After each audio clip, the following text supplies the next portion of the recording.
Et si le Covid-19 n'avait jamais existé? Si c'était juste une maladie inventée pour diviser et mieux régner? Ici, on se parle sans langue de bois d'un virus microscopique qui a changé la face du monde. Alors, un minuscule organisme, invisible à l'œil nu, et pourtant qui a mis la planète à genoux. Aujourd'hui, en ce moment, on est en avril 2025 et 5 ans ont passé depuis que le Covid-19 a bouleversé nos vies. Alors retour sur une époque surréaliste, entre confinement, applaudissements aux fenêtres, rués sur le papier toilette et complotistes s'ils le sont vraiment.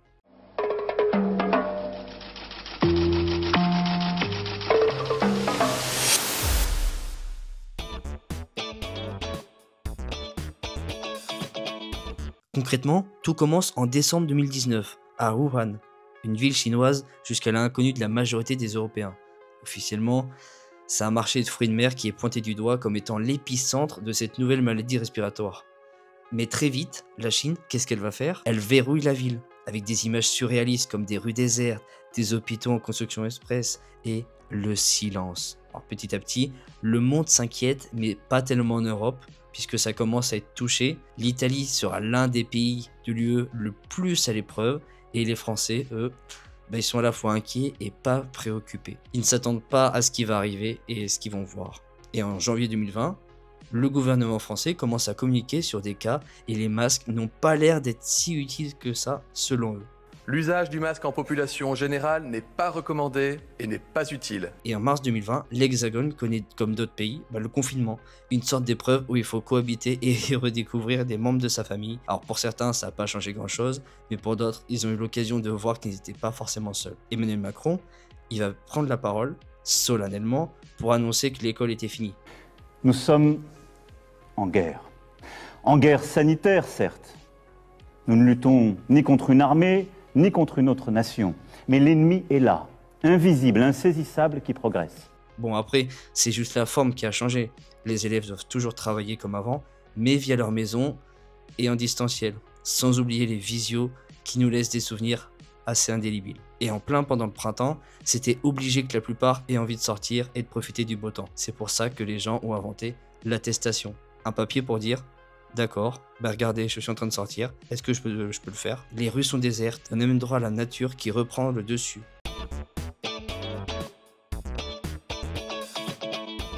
La France, elle découvre une routine étrange, celle des attestations de sortie. Je suis obligée de sortir, je suis seule et puis c'est tout. Hein. Je dois faire 30 minutes de marche. Voilà. Donc je me balade dans le quartier. Je dois sortir mon chien, quoi. Donc, mon prénom, date de naissance, adresse et date. L'attente angoissante des chiffres quotidiens qui viennent tous les jours. Et le gouvernement d'Édouard Philippe qui ordonne la fermeture des bars, des restaurants, des cinémas, des commerces non essentiels et des boîtes de nuit. Alors une sentence brutale pour des professionnels de la nuit et de la culture. Et certains ironisent, puisqu'apparemment le Covid ne circule pas en supermarché, mais il adore les concerts et les dance floors. Alors l'attestation de déplacement devient un symbole du premier confinement, un des plus forts. Et c'est vrai que remplir un papier pour sortir à plus d'un kilomètre chez soi, ça peut être particulier, mais une contrainte assez jugée ridicule, on peut se le dire, par beaucoup. Entre oubli, erreur et abus, les contrôles de police deviennent complètement une loterie. Mais malgré ça, à 20 h chaque soir, la solidarité s'organise et on applaudit les soignants aux fenêtres.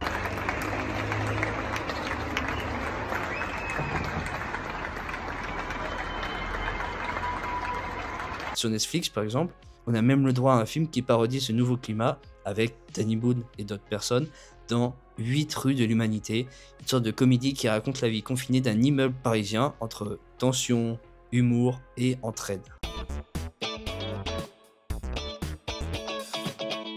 Dans le monde réel, et après un retour timide à la normale, Jean Castex va remplacer Édouard Philippe en juillet 2020, jugé peu charismatique, parfois maladroit. Il suscite quand même une réaction mitigée de la population, avec un accent du sud et son côté bon père de famille, ça lui va quand même des moqueries à cause de ses interventions gaffeuses. Comme mes lunettes là. Qu'est-ce que je... Et les gens, ils vont sentir pousser des ailes avec la chaleur de l'été, mais ça va vite déchanter quand va venir le mois de septembre. Parce que la rentrée va être rude, le virus repart, et avec lui, un tourbillon de mesures, parfois illogiques. Les bars doivent fermer à 22 h, mais pas les restaurants. Les boîtes de nuit, elles restent fermées, condamnant une industrie tout entière. Et les variants, ils font les apparitions. Alpha, bêta, delta, chaque vague amène une nouvelle peur, une nouvelle restriction.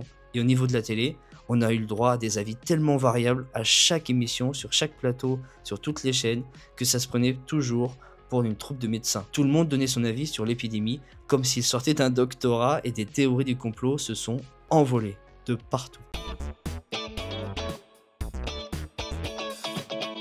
Pour 2021, ça marque une lueur d'espoir avec les vaccins Pfizer, Moderna, AstraZeneca, mais aussi des nouvelles divisions. Entre pro-vax et anti-vax, la fracture elle devient tellement politique et sociale, les gens vont se poser des questions, surtout quand le vaccin arrive hyper rapidement, alors que pour d'autres, par exemple le sida, on attend toujours, même 40 ans après, et c'est toujours pas là. Et l'été 2021, il va être marqué par l'instauration du pass sanitaire, indispensable pour aller au restaurant, au cinéma, ou même prendre le train. Et des manifestations, elles vont éclater dans toute la France. C'est comme ça que réagit le peuple. Il dénonce une dictature sanitaire. Ça va revenir souvent ce terme. Les humoristes, les présentateurs et autres personnalités, elles prennent parti et la population reste fractionnée malheureusement. Et pour rajouter du sel sur la soupe, Emmanuel Macron emmerde les non-vaccinés à l'approche de l'élection présidentielle. Et les candidats se présentent, on se demande comment on va faire si le virus est toujours là, même avec un autre président.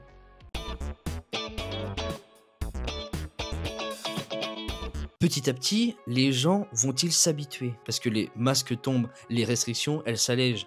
La pandémie, elle devient un souvenir, mais ça a laissé tellement de traces. Un télétravail généralisé, des nouvelles normes sanitaires, une conscience écologique renforcée. Et c'est vrai que pour certains, malheureusement, ils ont ce qu'on appelle un Covid long. C'est une sorte de forme de la maladie qui ne permet pas de guérir totalement en ayant encore des symptômes. Et en Chine, la politique zéro Covid, elle a prolongé la crise bien plus longtemps qu'ailleurs. On a des images de confinement strict en 2022 qui rappellent que la page, elle est pas si simple à tourner. Macron est réélu avec un écart plus faible que pour sa première élection. Et ailleurs, on essaie de contrôler l'évolution du virus pour qu'il parte pour de bon. Et aux États-Unis, Trump, qui se voyait déjà faire un deuxième mandat en 2020, n'a pas convaincu, en partie à cause de sa gestion du Covid, jugé un peu comme fantôme. Et d'autres dirigeants auront sous-estimé ou surestimé cette maladie. Mais au final, on en est où? 5 ans plus tard, qu'est-ce que ça donne? On s'était dit rendez-vous dans 10 ans? Non, on s'était dit rendez-vous dans 5 ans. On a tendance à ne plus en parler de cette épidémie qui est devenue une simple grippe hivernale. Les films, les livres et même les objets de la culture de l'époque sont désormais un témoignage pour les années futures, parce que oui, la culture a tout fait pour garder en tête cette période qui nous aurait été chamboulée. Alors dites-moi en commentaire comment vous avez vécu le Covid. Ah, je lis tout, hein. Je lis tout, hein. Voilà, l'épisode est maintenant terminé, j'espère vraiment que ça vous a plu. C'était pas le plus enthousiaste de toute la saison, mais c'est important parce qu'il y a 5 ans, on s'attendait pas à vivre ce genre d'événement, ce genre de situation. Alors, juste une chose, je compte sur vous pour vous abonner, pour liker, pour commenter, parce que c'est hyper important si on ne veut pas louper les prochains épisodes. Et en parlant de prochains épisodes, on se retrouve dimanche prochain pour un vlog de la Star Academy. Oui, parce que j'ai assisté à un des concerts, et franchement, faut qu'on en parle. Oui, faut qu'on en parle. Alors c'était Nico, bonne matinée pour les leftos, bonne soirée pour les couches tard, et puis ciao.